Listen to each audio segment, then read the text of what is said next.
O reino da minha vontade divina no meio das criaturas. Livro do céu. O chamado da criatura em ordem, em seu lugar e no propósito para o qual foi criada por Deus. Diário do servo de Deus. Luísa Picarreta. A filha da vontade divina. Volume 5 graus. De 19 de março de 1903 a 30 de outubro de 1903. JMJ. Em nome do Pai e do Filho e do Espírito Santo.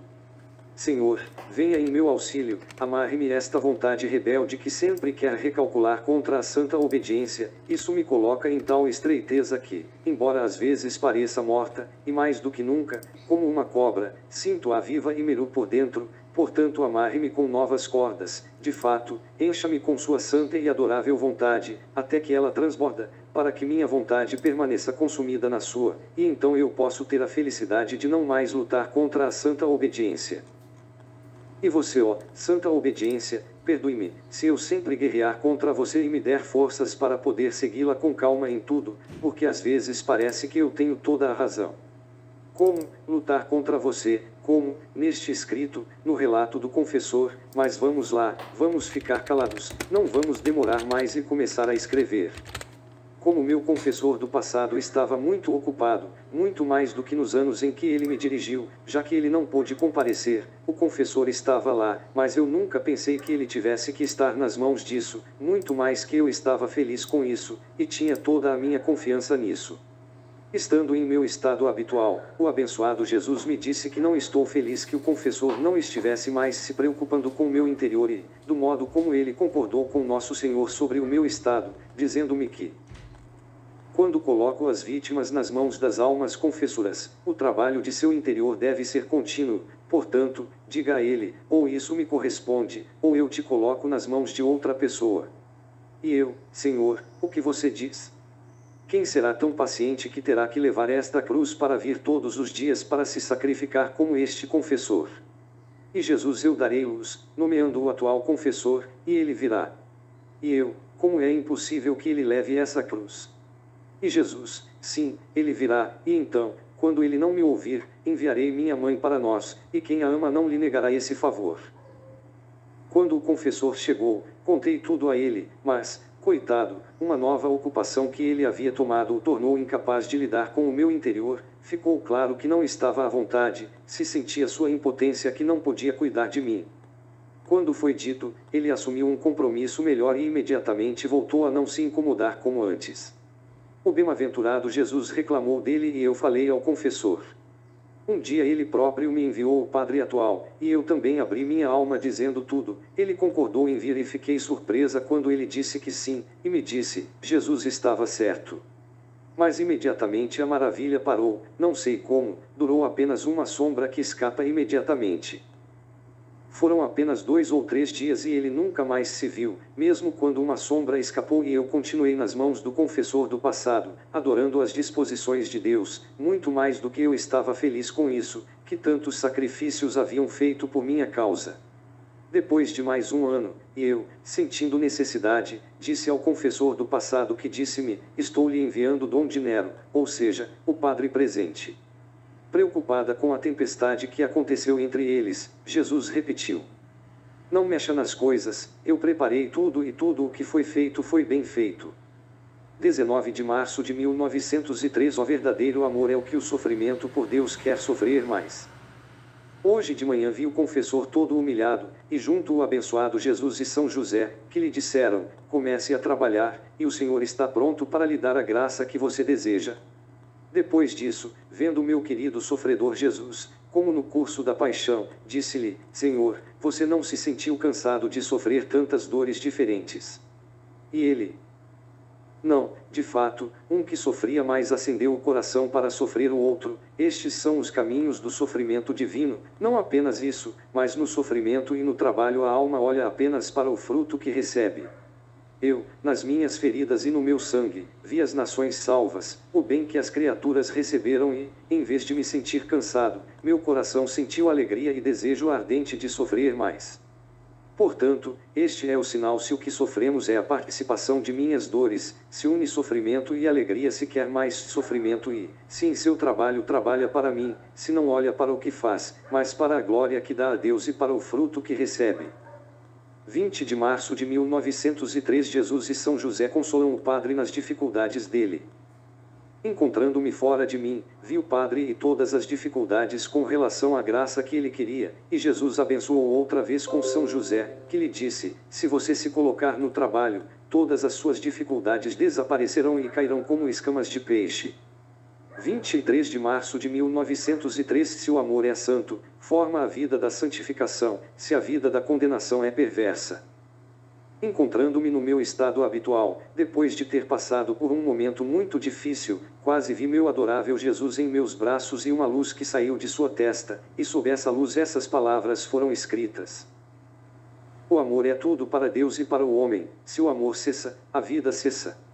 Mas existem dois tipos de amor, um espiritual e divino, e o outro que é corporal e desordenado, e entre esses amores há uma grande diferença entre eles pela intensidade, multiplicidade, diversidade, quase se pode dizer a diferença que passa entre o pensamento da mente e o trabalho das mãos. A mente em um tempo muito curto pode pensar em 100 coisas, onde as mãos dificilmente podem fazer um único trabalho.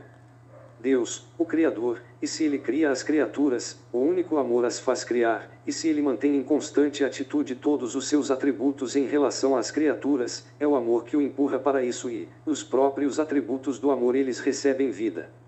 O mesmo amor desordenado, como riquezas, prazeres e muitas outras coisas, não são essas que formam a vida do homem, mas se ele sente amor por essas coisas, elas não apenas formam a vida, mas ele vem para tornar-se seus ídolos.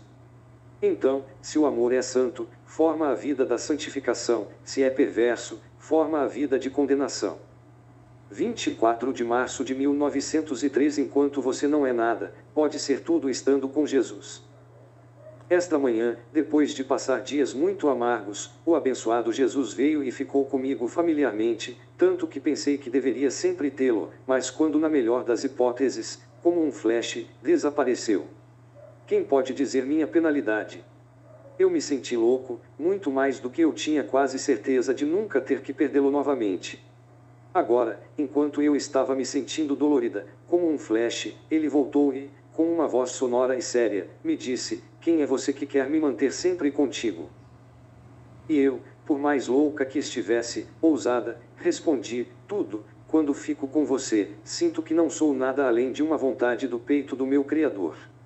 E isso, desde que esteja unido a você, sinto vida, existência, paz, tudo de bom. Sem você, sinto-me sem vida, destruída, espalhada, inquieta. Posso dizer que tenho todos os males, ter vida e não dispersar. Isso depende de eu buscar seu seio, seu centro, e aí quero ficar lá para sempre. Jesus parecia que tudo estava amolecido, mas novamente ele repetiu: mas quem é você? E eu: Senhor, eu não sou nada além de uma gota de água, e essa gota de água, até que ela esteja no seu mar, parece ser o mar inteiro, mas se não sair do mar, mantém limpa e claro, para que possa ser comparado a outras águas, mas se sair do mar, fica lamacento e, devido à sua pequenez, será disperso. Ele se curvou para mim, me abraçando e me disse: minha filha, quem quer que esteja sempre na minha vontade retém a minha própria pessoa dentro de si, e, embora possa sair da minha vontade, tendo-a criado livremente, meu poder opera um prodígio, dando-lhe continuamente a participação da vida divina, e nessa participação ela recebe, sente tanta força e atração de união com a vontade divina que, mesmo que ela quisesse fazê-lo, não poderia, e esta é a contínua virtude que sai de mim para com aqueles que sempre fazem minha vontade. 7 de abril de 1903. Medo de sua condição. Depois de passar dias amargos pelas privações contínuas de meu adorável Jesus, nesta manhã me senti cheia de aflições, cansada e exausto de força. Estava pensando que ele realmente não me queria mais nesse estado e quase decidi sair dele. Enquanto eu fazia isso, meu amável Jesus se moveu dentro de mim e se fez ouvir que orava por mim, e somente eu entendi que ele implorava o poder, a coragem e a providência do Pai para mim, acrescentando: não vê, ó Pai, como ela precisa de mais ajuda, porque depois de tantas graças ela quer se tornar um pecador, saindo da nossa vontade. Quem pode dizer como senti meu coração partir quando ouvi essas palavras de Jesus? De onde saí de dentro do meu interior, e eu, depois de me certificar de que era o abençoado Jesus, disse: Senhor, é sua vontade que continue a permanecer neste estado de vítima. Pois eu, não me sentindo na mesma posição de antes, me vejo como se a vinda do Padre não fosse necessária, porque, se nada mais, pelo menos pouparei o sacrifício ao confessor. E ele, por enquanto não é minha vontade que você saia. Quanto ao sacrifício do sacerdote, farei 100 vezes a sua caridade. Então, todo aflito, ele acrescentou: Minha filha, os socialistas se unirão para atingir a igreja, e isso eles fizeram na França publicamente e, na Itália mais escondido, e minha justiça está encontrando espaços vazios para punir. 10 de abril de 1903. Como os homens não desistem, Jesus tocará a trombeta de novos e sérios flagelos. Encontrando-me fora de mim, vi Nosso Senhor com uma vara na mão que tocou o povo. Quando foram tocados, dispersaram-se e se rebelarão. E o Senhor disse-lhe: Eu toquei vocês para reuni-los ao meu redor e, em vez disso, para reunir-te rebeldes e dispersar-te de mim, é necessário que eu toque a trombeta. E enquanto ele disse que começou a tocar trompete, e eu entendi que o Senhor enviaria alguma punição e, em vez de se humilharem, os homens aproveitariam a oportunidade para ofendê-lo e partirem. E o Senhor, vendo isso, fará soar a trombeta de outras escoriações sérias. 7 de abril de 213, 190. Jesus suspende Luísa de seu estado habitual para poder castigar. Tendo passado dias muito amargos de privação e lágrimas, com a adição de me ver em ação que o Senhor me suspendeu do estado de vítima, como de fato aconteceu comigo, que, por mais que tentasse, não poderia perder a consciência, de fato, fiquei surpresa com tantas dores no intestino, o que me deixou inquieta, sem poder me entender. Apenas um sonho na noite em que pensei ter visto um anjo me levando a um jardim, em que havia todas as plantas enegrecidas, mas eu não prestei atenção e apenas pensei em como Jesus havia me afugentado. Então, o confessor chegou tarde e, encontrando-me em mim mesma, ele me disse que as vinhas haviam congelado. Por isso, fiquei muito aflita ao pensar nas pessoas pobres e no medo de que elas não me deixassem cair em meu estado habitual para poder castigar livremente. Mas nesta manhã, o abençoado Jesus veio me fazer cair em meu estado habitual, e assim que eu o vi, disse-lhe: Ah, Senhor! E o que você fez ontem? Você fez a façanha, e então, nem mesmo para me dizer qualquer coisa, porque pelo menos eu teria pedido que você poupasse o castigo em parte. E ele: Minha filha, era necessário suspender você, caso contrário você teria me impedido e eu não poderia ser livre, e quantas vezes eu não fiz o que você queria. Ah, minha filha, é necessário que os flagelos chovam no mundo, caso contrário, para salvar os corpos, as almas se perderão. Tendo dito isso, ele desapareceu e eu me encontrei fora de mim, sem meu doce Jesus. Então fui procurá-lo, e enquanto via no cofre dos céus um sol diferente do sol que vemos, e abaixo de uma multidão de santos, que ao ver o estado do mundo, corrupção e como eles zombavam de Deus, todos em uma voz gritaram: vingança da sua honra, da sua glória, faça uso da justiça, enquanto o homem não quer mais reconhecer os direitos de seu Criador. Mas eles falavam em latim, entendi que esse era o significado. Ao ouvir isso, tremi, senti um calafrio e implorei misericórdia e misericórdia. 8 de maio de 1903. Ao homem, quando se dispõe ao bem, recebe o bem, e se alguém dispõe ao mal, o mal recebe. Continuando meu mais amargo estado de privação, ele se mostra calado e por breves momentos. Hoje de manhã, comprometendo o confessor a fazê-lo gozar, ele se mostrou pouco e quase à força e, voltando-se para o confessor, disse-lhe num aspecto sério e aflito: o que você quer? O padre parecia estar confuso, e ele não pôde dizer nada, por isso eu disse: Senhor, talvez seja o fato da missa que você deseja. E o Senhor acrescentou a ele: esteja pronto e você terá, e então, você tem a vítima. Quanto mais você ficar perto de meus pensamentos e intenções, mais se sentirá forte e livre para poder fazer o que quiser. Então eu disse: Senhor, por que você não vem? E ele acrescentou: você quer ouvir. E enquanto isso, houve tantos gritos de vozes de todo o mundo, dizendo: morte ao Papa, destruição da religião, igrejas aterrissarão, destruição de todos os domínios, ninguém deve existir acima de nós. E muitas outras vozes satânicas, que parece inútil dizer isso.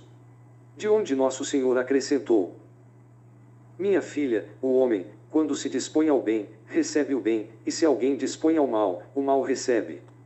Todas essas vozes que você ouve alcançam meu trono e, não uma vez, mas repetidas vezes, e minha justiça, quando vê que o homem não apenas quer o mal, mas com repetidos pedidos, ele o pede, com justiça ele é forçado a conceder, a torná-lo conhecido do mal que eles queriam, porque então realmente conhecemos o mal, quando nos encontramos no mesmo mal. Aqui está a razão pela qual minha justiça está encontrando espaços vazios para punir o homem.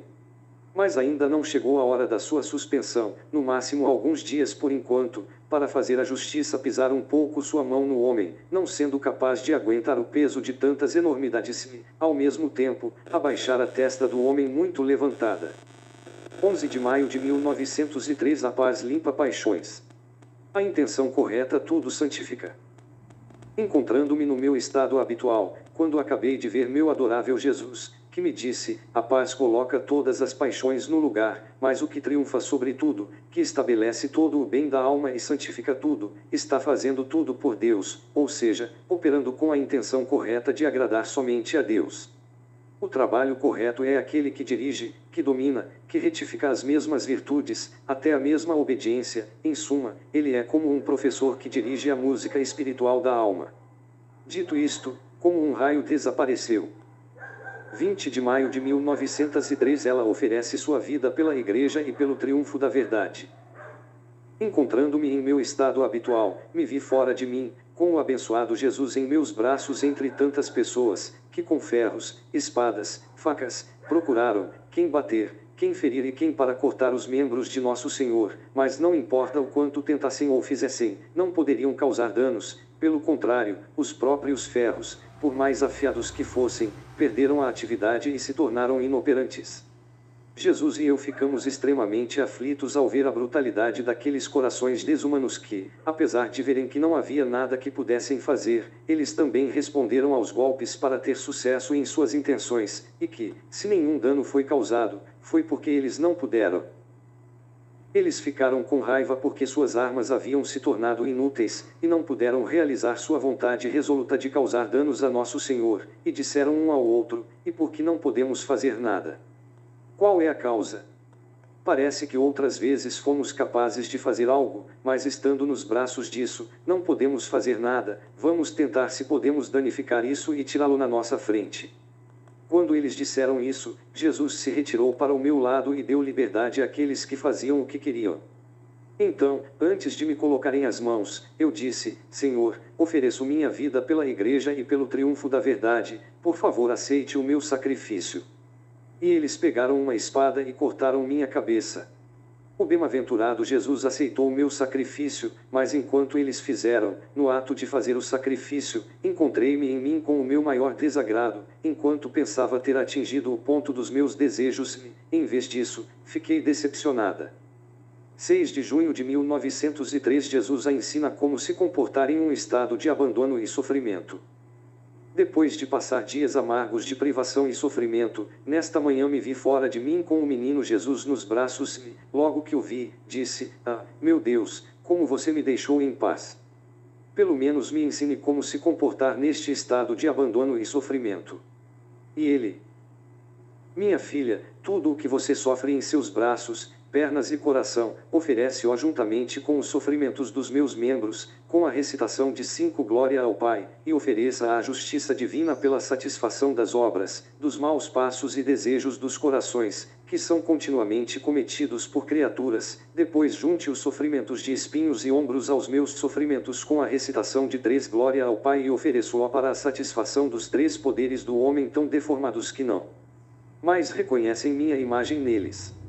E tente manter sua vontade sempre unida a mim, e em uma atitude contínua de me amar, que sua memória seja o sino que toca continuamente em você e lembre o que eu fiz e sofri por você e quantas graças eu fiz à sua alma, para agradecer e agradecer a mim, porque gratidão é a chave que abre os tesouros da vida.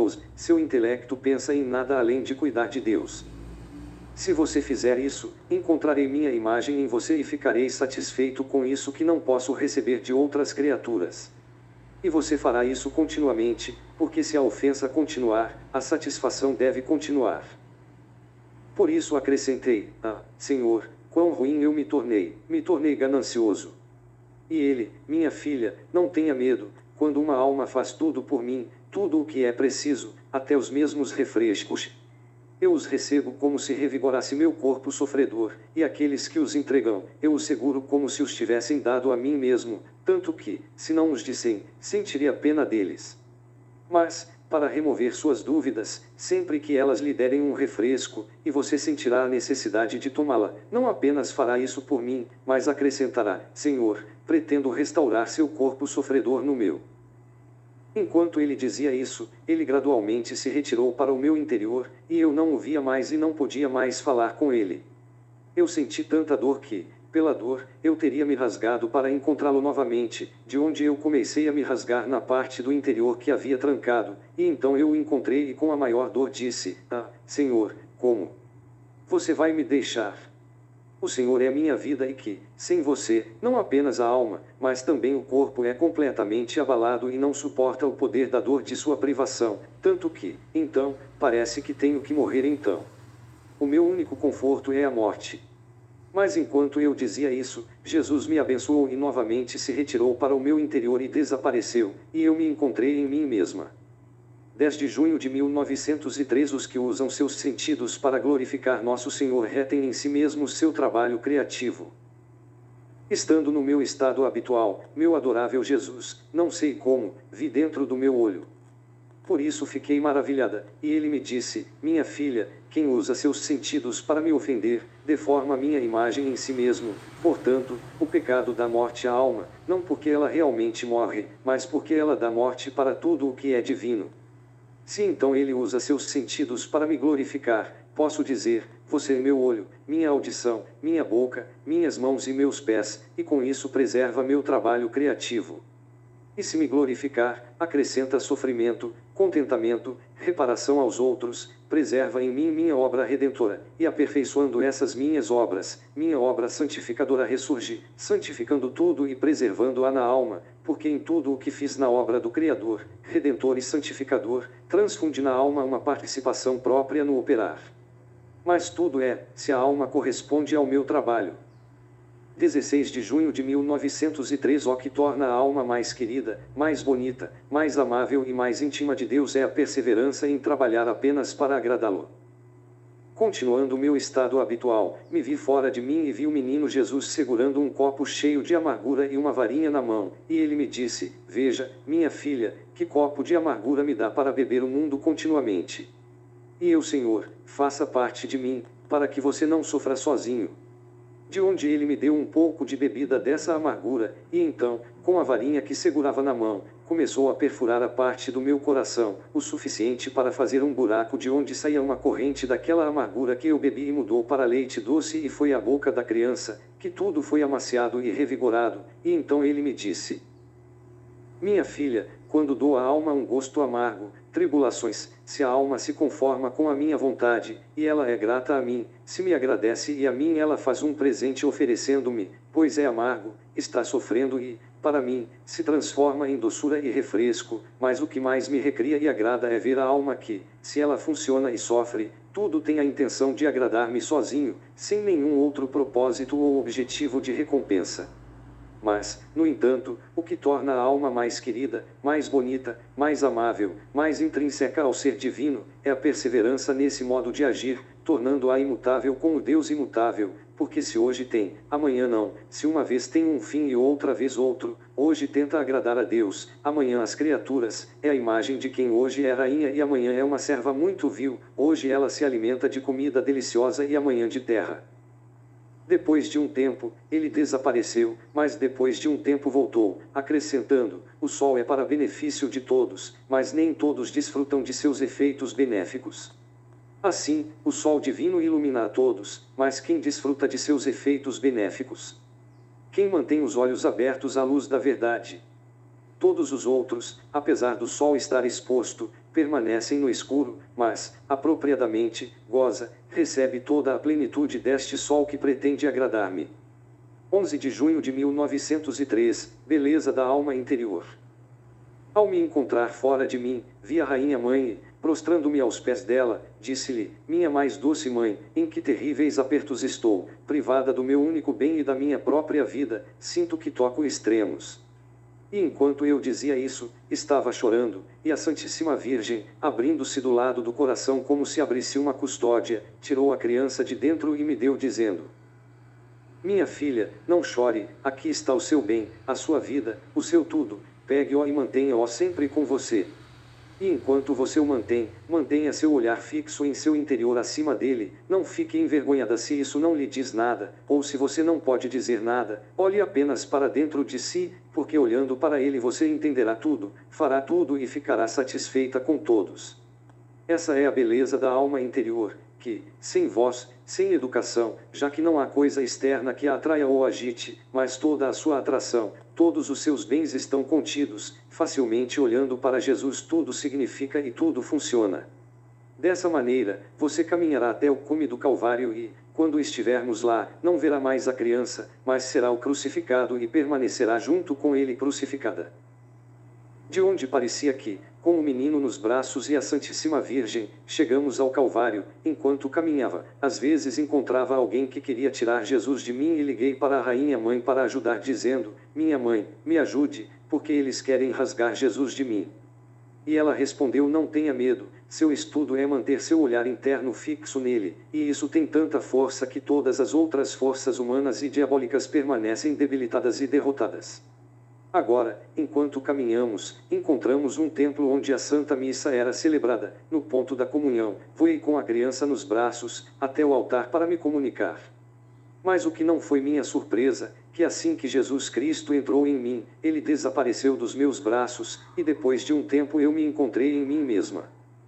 3 de julho de 1903, quem se entrega a Jesus em vida, Jesus se entrega a ela na morte e a isenta do purgatório. Hoje de manhã, encontrando-me extremamente afligido pela perda do meu adorável Jesus, quando ele se viu melhor no meu interior, que tudo encheu minha pessoa, isto é, minha cabeça, meus braços e assim por diante.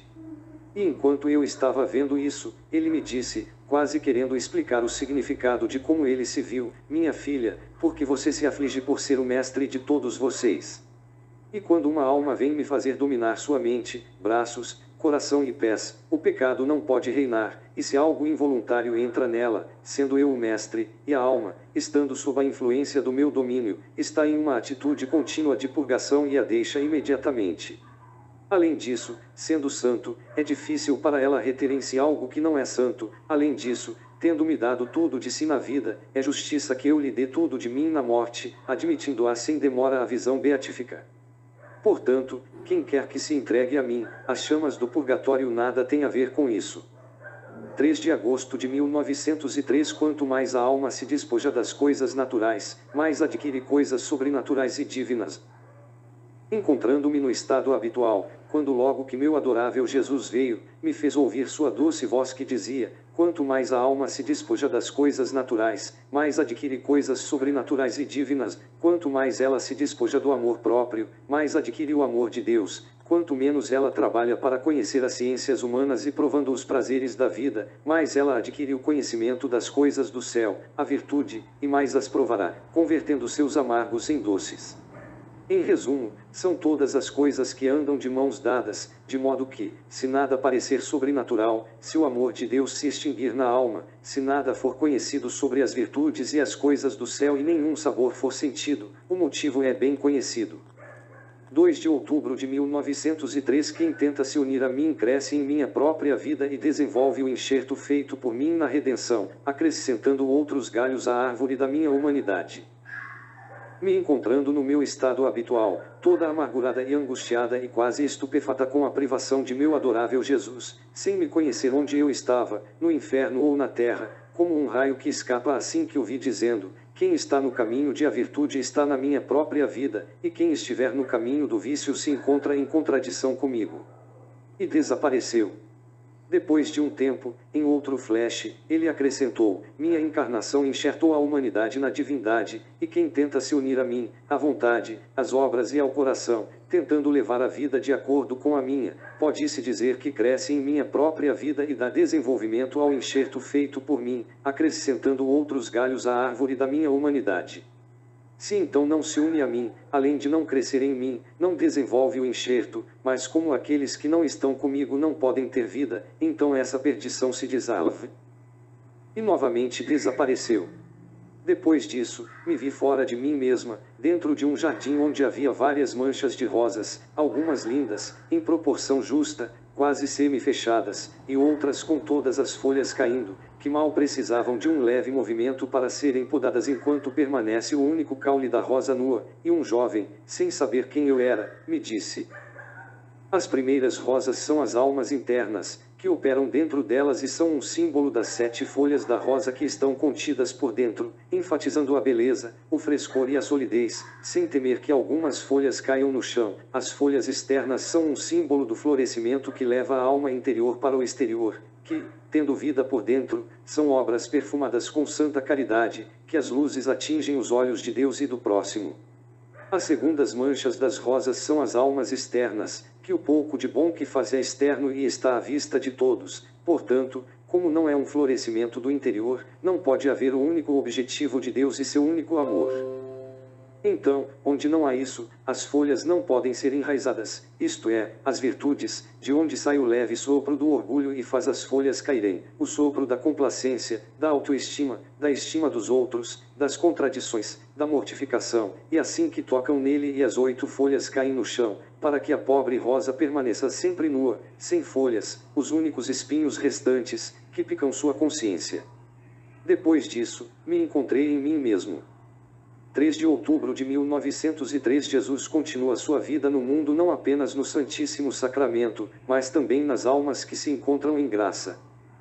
Enquanto eu pensava na hora da paixão, quando Jesus despediu de sua mãe para morrer e ele a abençoou, eu estava oferecendo esta hora para reparar aqueles que não se abençoam no Senhor em tudo, e sim o ofendem por não implorar todas as bênçãos necessárias para nos preservar na graça de Deus e preencher o vazio da glória de Deus. Enquanto fazia isso, sentiu-a mover-se dentro de mim e disse: minha filha, no ato de abençoar minha mãe, também pretendia abençoar cada criatura em particular e em geral, para que tudo fosse abençoado por mim, pensamentos, as palavras, os batimentos cardíacos, os passos, os movimentos feitos para mim, tudo é corroborado com a minha bênção. De fato, eu lhes digo que tudo o que as criaturas fazem bem, tudo foi feito pela minha humanidade, para garantir que todo o trabalho das criaturas seja primeiro divinizado por mim. Além disso, minha vida continua real e verdadeira no mundo, não apenas no Santíssimo Sacramento, mas nas almas que estão em minha graça, e como a capacidade da criatura é muito limitada, não sendo capaz de compreender tudo o que fiz, faço minha reparação continuar em uma alma, louvar em outra, agradecer uma a outra, em outra o zelo pela saúde das almas, em outra os meus sofrimentos, e assim por todo o resto. Dependendo de quem me corresponde, desenvolvo minha vida neles. Portanto, você tem que pensar em que dificuldades e dores elas me colocam, enquanto eu quero trabalhar nelas e elas não prestam atenção em mim. Dito isto, desapareceu e eu me encontrei em mim mesma. 7 de outubro de 1903 As almas vítimas são os anjos humanos que devem reparar, implorar, proteger a humanidade. Tendo dito ao confessor que ele me deixaria na vontade de Nosso Senhor, removendo a obediência que ele queria ou não me queria, tive que continuar neste estado de vítima, e ele primeiro disse que não queria e depois se eu assumisse a responsabilidade de responder a Jesus Cristo sobre o que poderia acontecer no mundo, para que eu pensasse sobre isso primeiro e depois respondesse. E significando que não querer se opor à vontade divina, somente que se o Senhor quiser, eu quero, se Ele não quiser, eu não quero, de que serve essa responsabilidade? E ele, pense primeiro e amanhã você responderá. Então, pensando em meu interior Jesus me disse, a justiça quer, o amor não.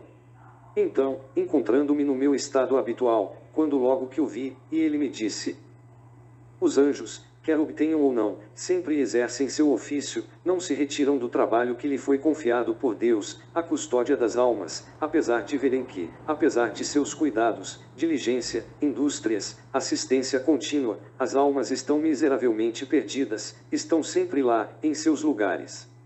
Nem se eles obtêm ou não maior ou menor glória a Deus, porque sua vontade é sempre estável para fazer o trabalho que lhes foi confiado. As almas vítimas são os anjos humanos que devem reparar, impetrar, proteger a humanidade e, se obtém ou não, não devem cessar de seu trabalho, a menos que estivesse protegido de cima. 12 de outubro de 1903 Significados da coroação de espinhos. Hoje de manhã, vi meu adorável Jesus em meu interior, coroado de espinhos, e ao vê-lo dessa maneira, disse-lhe, meu doce Senhor, porque sua cabeça invejava o açoitado corpo que havia sofrido tanto e tanto sangue derramado e, não querendo que a cabeça permaneça menos que o corpo, honrada com o friso do sofrimento, instigou os inimigos a se coroarem com uma coroa de espinhos tão dolorosa e atormentadora.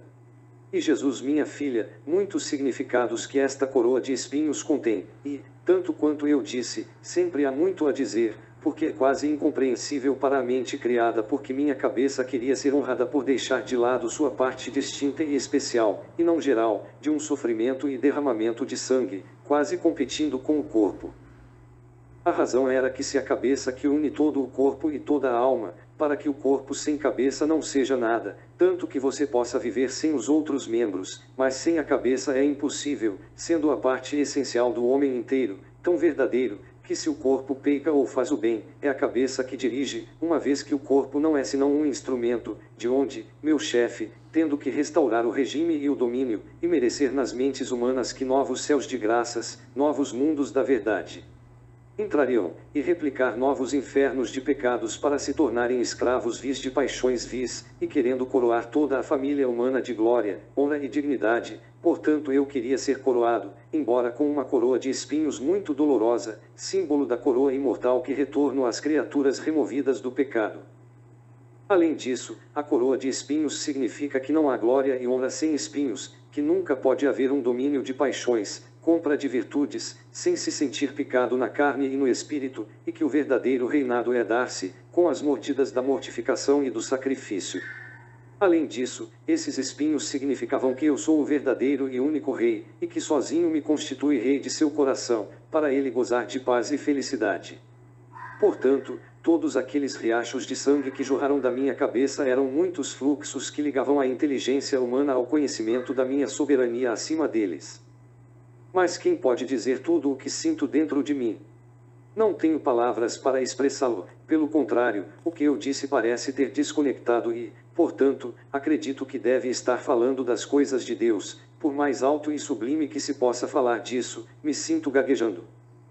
16 de outubro de 1903 A vontade divina é leve e quem a faz se alimenta de luz e se purifica.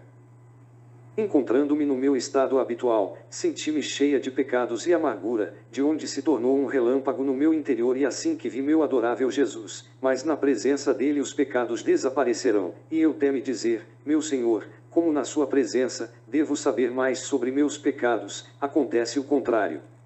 E ele, minha filha, minha presença é um mar que não tem limites, e quem está na minha presença é como uma gota, preta ou branca, que está perdida no meu mar. Como você pode saber mais? Além disso, meu toque divino purifica tudo, e o preto se torna branco, então por que você tem medo? Além disso, minha vontade é leve e, sempre fazendo minha vontade, você se alimenta de luz, convertendo suas mortificações, privações e sofrimentos em alimento de luz para a alma, porque o único alimento substancial que dá vida verdadeira é o da minha vontade. E você não sabe que esse alimento é contínuo de luz, mesmo que a alma contraia algum defeito, a purifica continuamente. Tendo dito isso, ele desapareceu. 18 de outubro de 1903 O pecado é um ato oposto da vontade humana ao divino. O verdadeiro amor é viver na vontade do amado. Continuando meu estado habitual, por breves momentos eu vi meu adorável Jesus, e ele me disse, minha filha, você sabe o que forma o pecado. Um ato oposto da vontade humana ao divino. Imagine dois amigos em contradição, se a coisa é branda, você diz que a amizade deles não é perfeita e justa, mesmo que em pequenas coisas, como amar e se contradizer. O verdadeiro amor é viver na vontade dos outros, mesmo à custa do sacrifício. Se o assunto é sério, não apenas não são amigos, mas inimigos orgulhosos. Tal é o pecado. Opor-se à vontade divina é o mesmo que tornar-se um inimigo de Deus, mesmo em pequenas coisas, é sempre a criatura que se põe em contradição com o Criador. 24 de outubro de 1903 Imagem da Igreja. tendo contado ao confessor meus medos de não ser a vontade de Deus meu estado e que, pelo menos como um teste, eu gostaria de tentar me forçar a sair e ver se eu sou bem-sucedida ou não, e o confessor, sem fazer suas dificuldades habituais, disse: ok, amanhã você tentará, e me senti como se tivesse sido libertada de um peso enorme. Agora, tendo celebrado a Santa Missa e recebido a comunhão, quando acabei de ver meu adorável Jesus em meu interior me olhando fixamente, com as mãos unidas, no ato de pedir misericórdia e ajuda. E enquanto eu me encontrava fora de mim, dentro de uma sala onde havia uma mulher majestosa e venerável, mas gravemente enferma, em cima de uma cama com as costas tão altas, e fui forçada a ficar em pé sobre isso nas costas de um padre para mantê-lo quieto e olhar para a pobre paciente. Então, enquanto eu estava nessa posição, vi alguns religiosos que a cercaram e tratavam dela e, com intensa amargura, disseram um ao outro: ela está doente, não é preciso mais que um pequeno choque. E pensei em segurar a cabeceira da cama, com medo de que o movimento da cama pudesse fazê-la morrer. Mas, vendo que isso estava acontecendo por muito tempo e quase me irritando a mesma ociosidade, eu disse àquele que me segurava: pelo amor de Deus, deixe-me no chão, não estou fazendo nada de bom, nem dando qualquer ajuda. De que me serve ser tão inútil? Pelo menos, se eu descer, posso servi-los e ajudá-los. E isso, você não ouviu que mesmo um pequeno choque pode fazer coisas tristes acontecerem com ela. Então, se você cair pode fazê-la se mexer e mas será possível que somente isso possa lhe trazer esse bem? Eu não acredito nisso. Por favor, me solte. Então, depois de repetir essas palavras várias vezes, ele me jogou no chão e eu, sozinha, sem ninguém me segurando, aproximei-me da paciente e, para minha surpresa e dor, vi que a cama estava se movendo. Com esses movimentos, machucou seu rosto, tremeu, sacudiu em agonia. Os poucos religiosos choraram e disseram: não há mais tempo, já são os momentos extremos. Então vieram pessoas inimigas, soldados, capitães para derrotar os doentes, e aquela mulher tão agonizante levantou-se com destemor e majestade para ser ferida e espancada. Quando vi isso, tremi como uma bengala e disse para mim mesma: eu era a causa, dei o impulso para que acontecesse tudo isso. E entendi que aquela mulher representava a igreja, enferma em seus membros, com tantos outros significados que me parece inútil explicar, porque é entendido pela leitura do que escrevi. De onde me encontrei em mim mesma e Jesus dentro de mim disse: se eu suspender você para sempre, os inimigos começarão a derramar sangue à minha igreja. E eu, Senhor, não é que eu não queira ser, o céu me observe que eu me afasto de sua vontade, mesmo por um piscar de olhos. Só isso, se você quiser eu ficarei, se você não quiser eu me levantarei. E ele, minha filha, assim que o confessor a liberou, ou seja, dizendo: tudo bem, tente amanhã, o nó da vítima se dissolveu, porque o único friso da obediência é que constitui a vítima, e eu nunca a aceitaria como tal sem esse friso, mesmo ao custo, se necessário, de fazer um milagre da minha onipotência para iluminar quem dirige, para fazer-lhe essa obediência. Sofri, e sofri voluntariamente, mas quem me fez vítima foi obediência ao meu querido Pai, que queria decorar todas as minhas obras, da maior a menor, com o friso honorífico da obediência. Então, encontrando-me em mim mesma, senti medo de tentar sair, mas apressei-a a dizer: ele tinha que pensar em quem eu obedecia, e então, se o Senhor me quer, estou pronta. 25 de outubro de 1903 A alma na graça se apaixona por Deus. Chegando a hora do meu estado habitual, pensei comigo mesmo que, se o Senhor não viesse, teria que tentar fazer um esforço para sair do meu estado, também para ver se ao menos eu poderia. De onde eu pude fazer isso primeiro, mas então meu adorável Jesus veio e me mostrou que, quando pensei em permanecer em meu estado, ele se aproximou e me acorrentou a si mesmo, para que eu não pudesse sair. Então, quando pensei em me levantar, ele foi embora e me deixou livre, para que eu pudesse fazer isso. Portanto, eu não sabia como decidir e disse a mim mesma: quanto gostaria de ver o confessor e perguntar a ele o que devo fazer. Então, logo depois que vi o confessor junto com Nosso Senhor e imediatamente disse: diga-me, devo ficar, sim ou não? E enquanto dizia isso, vi dentro do confessor que havia retirado a obediência que me dera o dia anterior, então decidi ficar, pensando comigo mesmo que, se fosse verdade que ele havia retirado a obediência, tudo bem, se, então, era minha fantasia que eu via isso, embora pudesse ser falso. Quando o confessor chegou, ele pensou que poderia tentar outro dia, e então eu me acalmei. De onde continua a ser visto, o abençoado Jesus me disse: minha filha, a beleza da alma na graça é tão grande que se apaixona pelo próprio Deus. Os anjos e os santos ficam maravilhados ao ver esse prodigioso milagre, de uma alma ainda terrena possuída pela graça. A fragrância do cheiro celestial corre ao seu redor e, com o maior prazer, encontram nele o próprio Jesus que os beatifica no céu, de modo que para eles é indiferente permanecer no céu, tão perto desta alma. Mas quem mantém e preserva esse portentoso, continuamente dando-lhe novos tons de beleza para a alma que vive na minha vontade? Quem tira qualquer ferrugem e imperfeição e lhes dá conhecimento do objeto que possuem? Minha vontade. Quem fortalece, estabelece e permanece confirmado na graça? Minha vontade. Viver na minha vontade é o ponto principal da santidade e da crescimento contínuo da graça. Mas quem, um dia atrás, minha vontade e outra dele, nunca permanecerá confirmada na graça, não faria nada além de crescer e diminuir, e isto, quão mal causa a alma, quanta alegria Deus e ela própria privam. É a imagem daqueles que são ricos hoje e amanhã pobres, não permanecerá confirmado nem na riqueza nem na pobreza, portanto, não se pode saber onde isso acabará. Disse e desapareceu, e logo depois o confessor veio e, depois de dizer o que escrevi, e ele me garantiu que havia verdadeiramente retirado a obediência que me havia dado. Para obedecer ao confessor, começo novamente a dizer os outros significados que entendi no dia 24 deste dia. Por isso, a mulher representou a igreja que, sendo enferma, não em si mesma, mas em seus membros, embora demolida e indignada por inimigos e enferma em seus próprios membros, nunca perde sua majestade e veneração.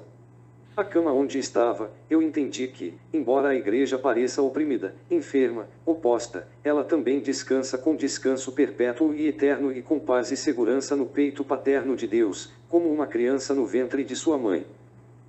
As costas da cama que tocavam o cofre, entendi a proteção divina que sempre assiste à igreja e, que tudo o que contém, tudo veio do céu, sacramentos, doutrinas e mais, tudo é celestial, santo e puro, para que entre o céu e a igreja haja comunicação contínua, nunca interrompida.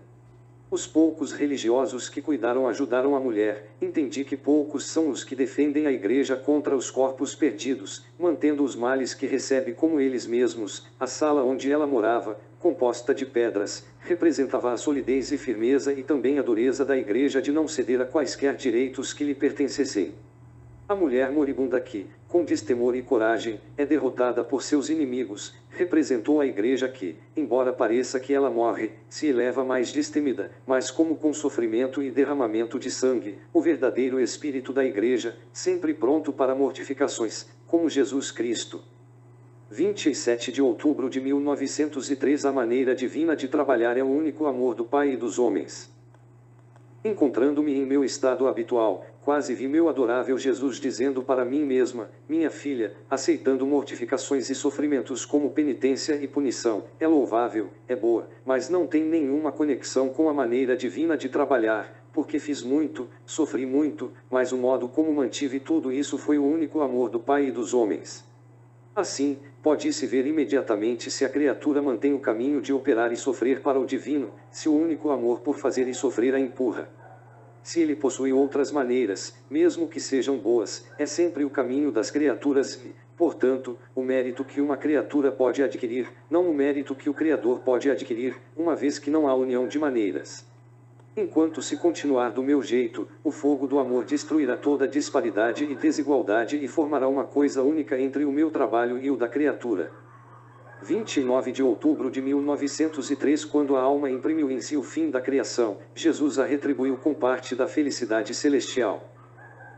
Hoje de manhã, meu adorável Jesus se viu no meu interior, como se tivesse encarnado em minha própria pessoa e, olhando para mim, disse: minha filha, quando vejo no alma imprimir o caráter do fim da minha criação, sentindo-me satisfeita com ele, porque vejo o trabalho criado por mim tão bem feito, sinto-me obrigado, ou seja, não preciso, acrescentou ele imediatamente, porque em mim não há deveres, mas meu dever é um amor mais intenso, reciprocá-la, antecipando sua parte da felicidade celestial, isto é, manifestar ao intelecto o conhecimento da minha divindade e seduzi-lo com o alimento das verdades eternas, diante dele, recreando-o com a minha beleza, a sua audição fazendo a doçura da minha voz ressoar, para a boca com meus beijos, eu abraço meu coração e toda a minha ternura. E isso corresponde ao propósito de tê-lo criado, que é, me conhecer, me amar, me servir. E desapareceu. Então eu, encontrando-me fora de mim, vi o confessor e contei a ele o que o abençoado Jesus me disse, perguntei-lhe se seguia a verdade e o confessor disse que sim, não apenas isso, mas ele acrescentou que o falar divino era bem conhecido, porque quando Deus fala e a alma o relata, quem ouve não apenas vê a verdade das palavras, mas sente dentro dele uma emoção que somente o Espírito Divino possui. 30 de outubro de 1903 Ensinamentos sobre a paz. Hoje de manhã, não vindo meu adorável Jesus, eu estava pensando em meu interior, quem sabe se era verdade que nosso Senhor estava vindo, ou melhor, o inimigo para me enganar. Como Jesus Cristo teve que me deixar tão feia sem piedade. Agora, enquanto eu pensava nisso, por alguns momentos ele apareceu, levantando a mão direita e pressionando minha boca com o polegar, me disse cala a boca, e então, seria bom que alguém que viu o sol, apenas porque ela não o veja, dissesse que não era o sol que ele tinha visto. Não seria mais verdadeiro e razoável se ela dissesse que o sol se escondeu. E ele desapareceu. Mas eu não o vi, mas senti que com as mãos dele ele estava tocando e esfregando a boca, a mente e outras coisas, e ele estava me deixando toda brilhante, e como eu não vi, a mente continuou duvidando, e ele se tornando visto novamente acrescentou. Você ainda não quer terminar. Você quer que meu trabalho desapareça em você, porque duvidando que você não esteja em paz, e sendo eu uma fonte de paz, sem vê-la em paz, você fará aqueles que a guiam, duvidarem que não é o Rei da Paz que vive em você. Ah, você não quer ter cuidado. É verdade que faço tudo na alma, de modo que sem mim nada faria, mas também é verdade que sempre deixo um fio de vontade na alma, que também pode dizer, faço tudo por minha própria vontade. Por isso, ficando inquieta, você quebra esse fio de união comigo e amarra meus braços sem que eu possa trabalhar em você, esperando até voltar em paz para retomar o fio de sua vontade e continuar meu trabalho.